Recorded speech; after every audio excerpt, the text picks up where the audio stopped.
The story begins with a 16-year-old boy named Young, a prodigious boxer who had already made a name for himself across the city. After winning a match one night, he was eager to get home.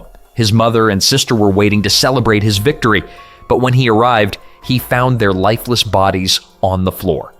Before he could react, a man attacked him from behind. Thankfully, Young's training kicked in. He fought back and killed the attacker. 2 years later, in a school classroom, a group of students were discussing Young.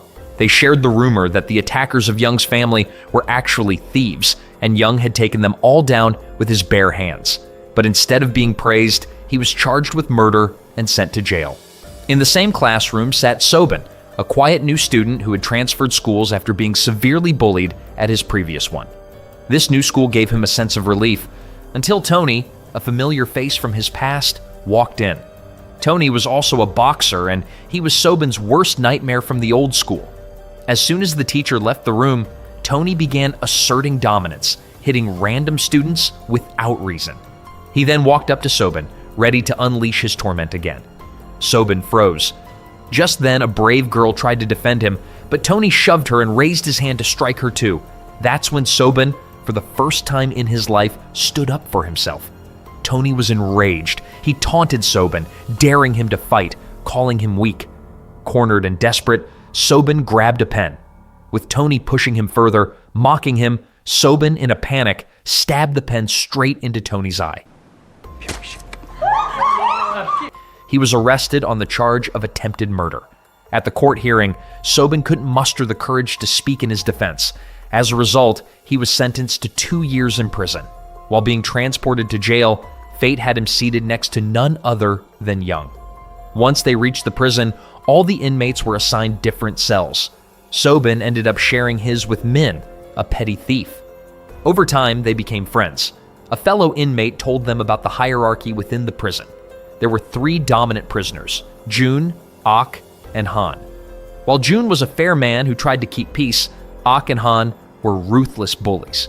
Recently, they'd conspired to get Jun locked in solitary confinement, giving them free reign over the prison. However, the most feared inmate was still Young. Everyone respected him, partly out of fear, but also because he never picked fights without reason. The next day, while watching a football match in the yard, Soen and Min stood quietly. Midway through the game, 2 players got injured. Han spotted them and called them in to play. Though hesitant, they had no choice but to agree. Soen wasn't good at football, which made Han's team start losing. Frustrated, Han lashed out blindly, and his kick accidentally hit Ok between the legs. Writhing in pain, Ok was furious. His men grabbed Soen and dragged him to their cell. Terrified, Soen was haunted by memories of past bullying. He begged for mercy, but his cries fell on deaf ears. Just then, they noticed Young passing by. Instantly, their tone changed. They pretended to be friendly with Soen. Seeing their fear, Soen realized Young's presence held real power in the prison.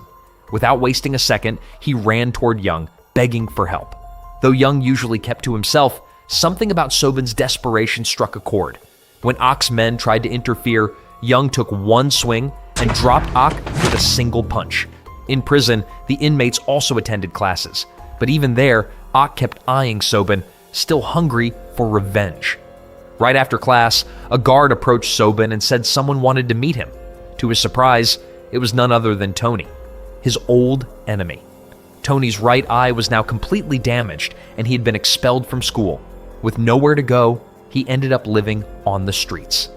In his eyes, everything that went wrong in his life was because of Soen.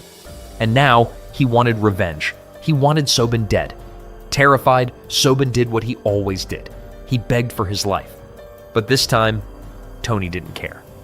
During class one day, Soen noticed a guy named Young training intensely. Watching him, Soen realized something. He still had 2 years left before he could be released. If he could master boxing within that time, he might have a chance to survive. With that hope, he approached Young, asking him to become his trainer.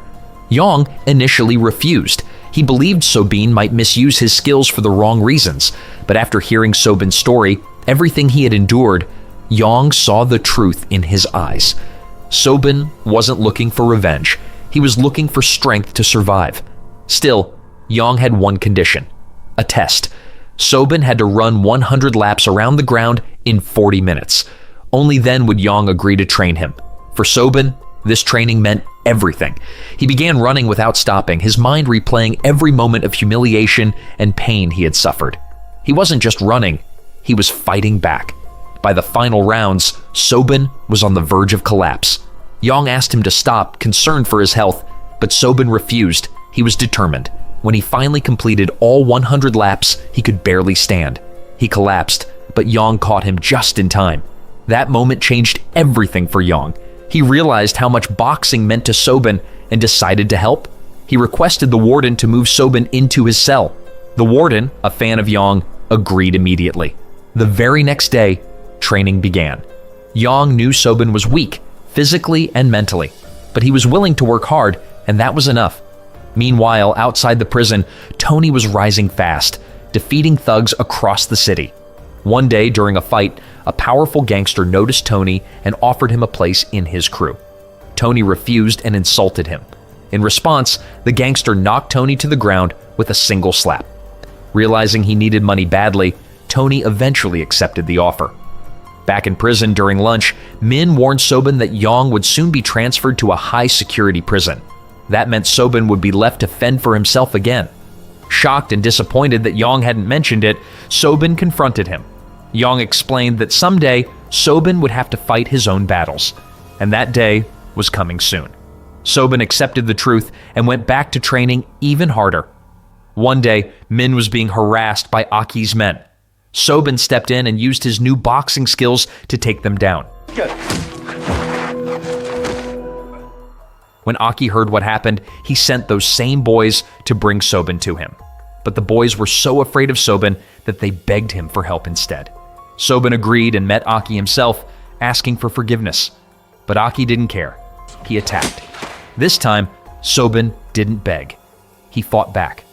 Though Aki was stronger, Soen didn't give up. Aki slammed him to the ground, and everyone thought it was over. But Soen stood up again.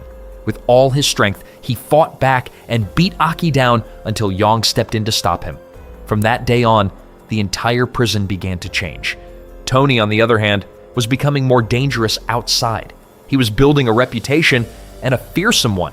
As Yang's final training session approached, Soen nearly landed a punch on him, something that had never happened before. That day, Yang was transferred to another prison. Before leaving, he told Soen to never stop working hard. Not long after, another prisoner named Jun was released. With Yang and Jun both gone, the prison grew quieter. But then Han, another tough inmate, challenged Soen to a fight. If Soen won, Han would stop bullying others forever.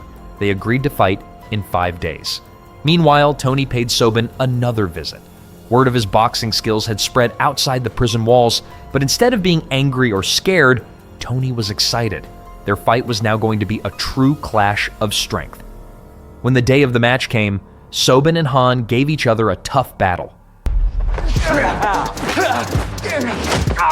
In the end, Soben's relentless training paid off. Han admitted defeat and kept his promise. After that, no one was ever bullied in the prison again. The leaders even became friends. 2 years passed. Upon his release, the first person Soen encountered was Tony. Without a word, Tony attacked. The two fought fiercely, dodging each other's punches with incredible speed. But soon, just like before, Tony began overpowering Soen. As Soen hit the ground, a vision of Yang flashed before his eyes. That memory gave him strength. He rose once more, and this time he used a special technique Yang had taught him. One punch. That punch was enough to bring Tony down for good. Soen didn't say a word. He simply walked away. Even though they were now far apart, the bond between Soen and Yang remained strong. Okay, guys. If enjoyed this breakdown, stick around. More amazing content is just around the corner. Subscribe now. Love you all. Bye